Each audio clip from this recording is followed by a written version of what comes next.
খাবেন, ভাই আপনার রিজিক আছে কিনা আপনি কিন্তু জানেন না। বাস্তব একটা ঘটনা বলি। আমার একজন দাদা, পাশাপাশি বাড়ি, আমার একজন দাদা ছোটবেলায় খুবই আদর করত।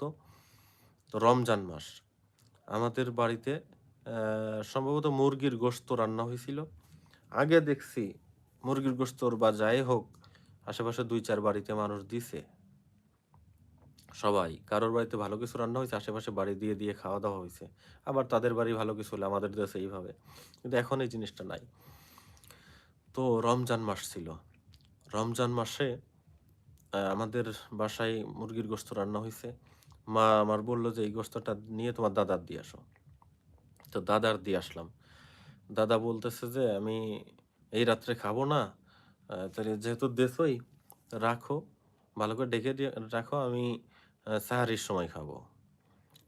ছোটবেলায় একসাথে তারাবির নামাজও আমরা পড়ছি, মসজিদে যেয়ে তারাবির নামাজ পড়ে আসছি।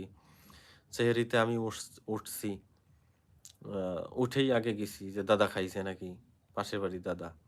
আ এদিকে দাদি বারবার ডাকতেছে, দাদা ওঠে না।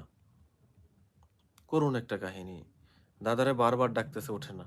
পরে সবার ডাক দিছে, "কি হইছে? সবাই আসো তো, দেখো তো কি হইছে?" এখন যেয়ে দেখি যে দাদা ইন্তেকাল করছে।